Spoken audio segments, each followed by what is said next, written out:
Boa noite a todos.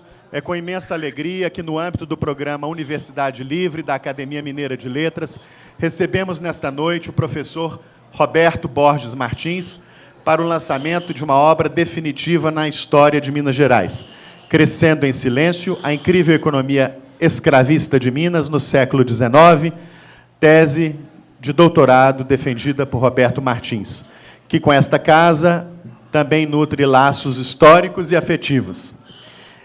Roberto Martins fará uma breve apresentação de seu livro, falará em torno de 15 a 20 minutos e depois retomará os autógrafos no foyer do Auditório Vivaldi Moreira. Esta casa agradece imensamente a participação do público, a presença de todos e convida o público a acompanhar a nossa programação cultural no site e nas redes sociais da Academia Mineira de Letras. Muito obrigado e peço aplausos de boas-vindas ao professor Roberto.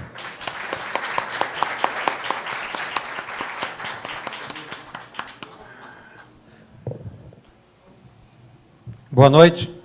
Eu agradeço à Academia Mineira de Letras, em particular ao acadêmico Rogério Faria Tavares, pelo convite para lançar meu livro aqui na Academia.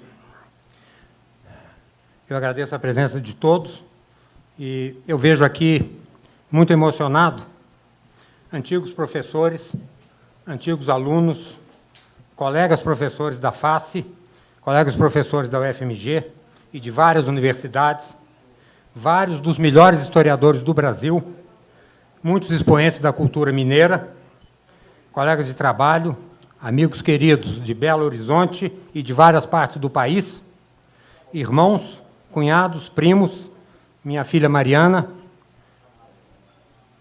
meus netinhos, João Pedro e Maria Clara, e, naturalmente, a Duca.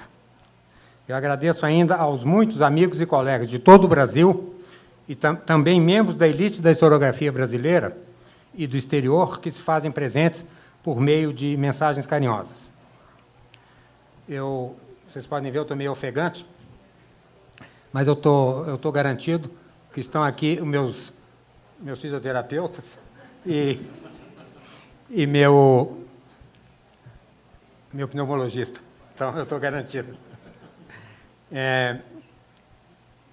O livro que está sendo lançado aqui hoje, Crescendo em Silêncio, a incrível economia escravista de Minas Gerais, no século XIX, é uma publicação conjunta do ICAM, Instituto Cultural Amilcar Martins, e da ABPHE, Associação Brasileira de Historiadores, de Pesquisadores em História Econômica.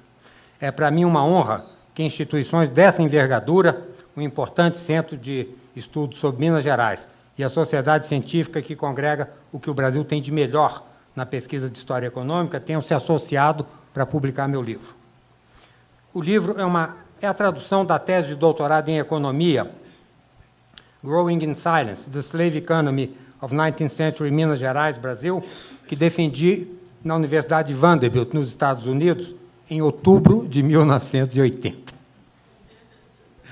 Essa tese foi divulgada em palestras, em seminários, em artigos, mas nunca foi publicada. Ela só existia em inglês, em microfilme. Uma vez, há décadas atrás, eu recebi um cheque de $17 pela venda de um único exemplar. Isso significa que muito pouca gente leu o texto completo. É a primeira vez que ele é publicado em português. O trabalho pode ser resumido assim.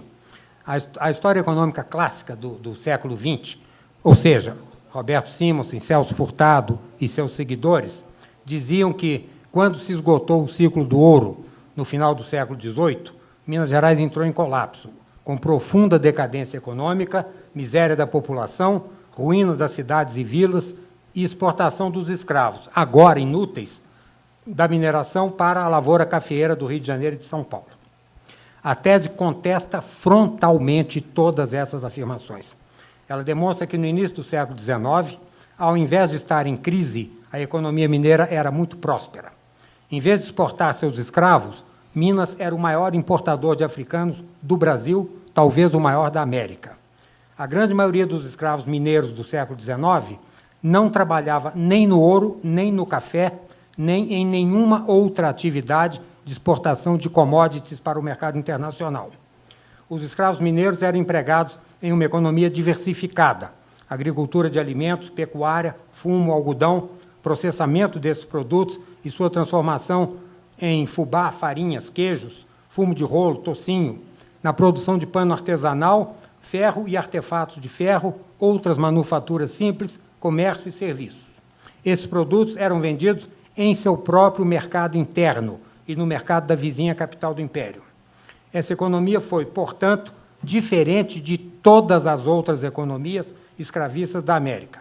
Foi o único sistema escravista de grande porte não baseado na plantation monocultora exportadora.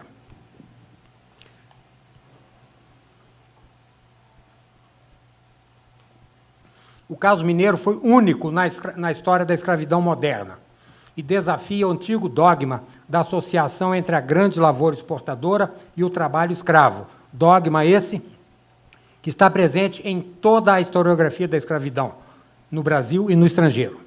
Foi isso que levou o grande brasilianista norte-americano Warren Dean a escrever, ao comentar um artigo escrito em parceria por mim e pelo Amilcar, que nós, literalmente, esfregamos o caso mineiro no nariz dos historiadores.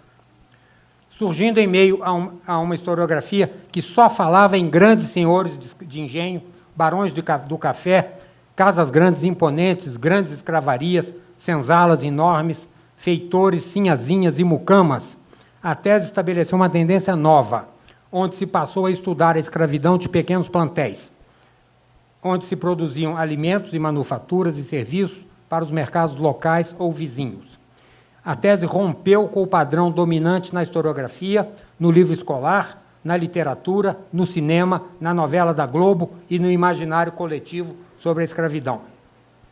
O livro demonstra ainda alguns fatos interessantes que não eram conhecidos quando a tese foi defendida e que não eram mencionados pelos historiadores, alguns dos quais até hoje chocam as pessoas. Primeiro, Minas Gerais foi o maior sistema escravista que existiu em toda a história do Brasil. Ou seja, teve mais escravos que qualquer outro lugar do país em qualquer período da história. Não se iludam com a negritude de Salvador ou dos Morros Cariocas. Aqui havia muito mais escravos do que na Bahia ou em Pernambuco, que eram as províncias exportadoras de açúcar, e muito mais do que nas províncias exportadoras de café, o Rio de Janeiro e São Paulo, ou do que em qualquer outro lugar do Brasil. No momento do recenseamento do Império, em 1872, esse foi o único recenseamento completo realizado durante o período da escravidão. Havia 20 províncias no Brasil e nada menos do que 1/4 de todos os escravos moravam em Minas Gerais. Um outro fato que as pessoas desconhecem é que, mesmo depois da abolição, até as primeiras décadas do século XX, Minas Gerais foi o estado mais negro ou mais africano do Brasil. Foi o estado que tinha a maior população afrodescendente, de pretos e pardos, para usar a terminologia do IBGE, que era uma população de pretos e pardos maior do que a da Bahia ou de qualquer outra parte do Brasil. E um outro fato, que é muito chocante também, é que Minas Gerais foi o maior importador de africanos do Brasil e um dos maiores da história do tráfico atlântico de escravos. Quando eu afirmei isso, lá nos anos 1980, eu usava estimativas e métodos indiretos. E muita gente achava que eu era doido. Não acreditava. Dizia, esse cara está doido. A minha vingança veio por volta do ano 2000, quando foi feito um levantamento minucioso dos documentos originais existentes no Arquivo Nacional da distribuição dos escravos desembarcados no Rio de Janeiro. O Rio de Janeiro era o maior porto escravista do mundo. O Rio de Janeiro foi o maior porto escravista da história do mundo. Esse levantamento provou que 40% de todos os africanos lá desembarcados se destinavam a Minas Gerais. O resto era dividido entre a corte, as províncias do Rio de Janeiro, São Paulo, o Paraná, que fazia parte de São Paulo, até 1854, o Rio Grande do Sul, Santa Catarina, Goiás, Mato Grosso e Espírito Santo. Ou seja, Minas Gerais ficava de longe com a maior fatia. No século XVIII, essa porcentagem era ainda maior. E para aqui veio também uma grande parcela dos africanos desembarcados na Bahia, que era o outro grande porto escravista do Brasil. Bom, além da tradução da tese, que está publicada exatamente como foi defendida em 1980, com todos os defeitos inerentes ao estado da arte. Em 1980, o conhecimento sobre a história da escravidão no Brasil e no mundo era infinitamente menor do que hoje. Inerentes também à imaturidade do jovem pesquisador. Eu tenho uma saudade imensa daquele jovem pesquisador, né? E a paixão que todos os doutorandos têm por sua própria tese. O livro contém uma segunda parte, terminada em 2018, na qual apresento novas pesquisas e reflexões, minhas e dos outros, e critico a mim mesmo 40 anos depois. Nessa parte, eu contesto outro dogma da história de Minas.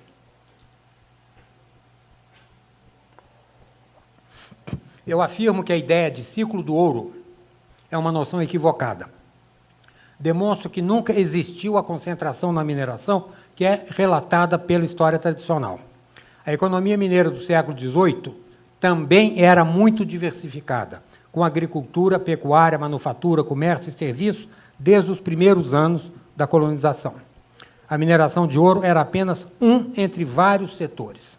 A propalada decadência de Minas, que teria sido causada pelo declínio da extração aurífera, não passa de uma lenda criada por economistas do século XX, como Roberto Simonsen e Celso Furtado, ou, mais precisamente, criada pelo autor português, em 1880, pelo autor português Oliveira Martins, introduzida na historiografia brasileira por Roberto Simonsen, em 1937, e entronizada por Celso Furtado, em 1959.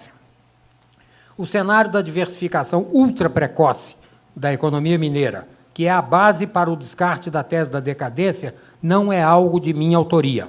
É apenas a minha leitura do trabalho de muitos historiadores mineiros do final do século XX e, principalmente, do século XXI. São, sobretudo, historiadores não economistas, o que nos remete, com as vênias dos meus colegas economistas, ao aforismo famoso que Jorge Clemenceau lançou em 1887. A história econômica é uma coisa séria demais para ser largada na mão dos economistas. O Jorge Clemenceau falou uma coisa ligeiramente diferente, mas foi muito parecido, né? Os pontos centrais da tese foram muito bem aceitos e constituem hoje a interpretação padrão da história da província. Mas o mais importante do que essa aceitação é o que ela provocou. Até 1980, quase ninguém se incomodava em estudar o 800 mineiro. A historiografia tradicional achava que bastava estudar o café no Rio e em São Paulo e a Minas oitocentista estaria estudada por analogia ou por gravidade.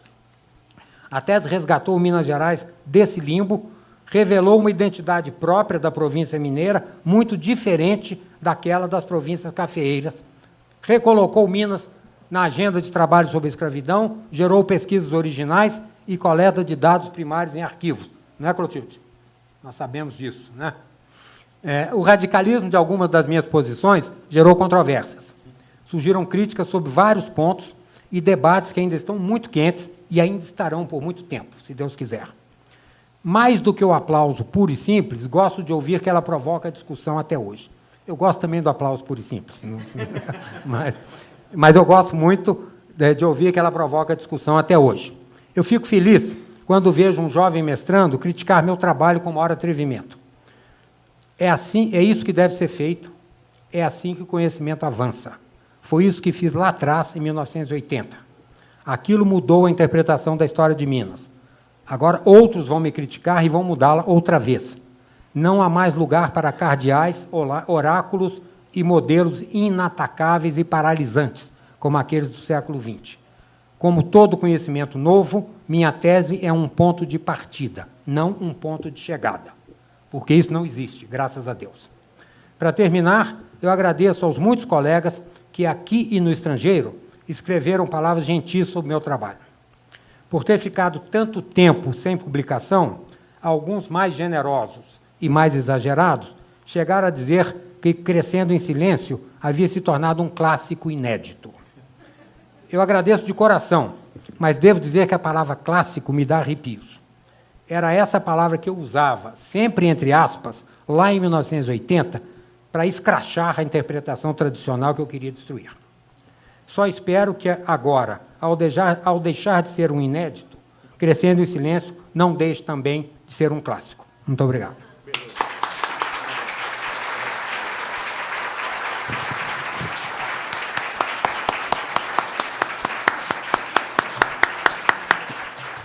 Muito obrigado, professor. Professor, agora volto ao foyer do Auditório Vivaldi Moreira para continuar autografando os seus livros nesta noite. Muito obrigado a todos. Boa noite.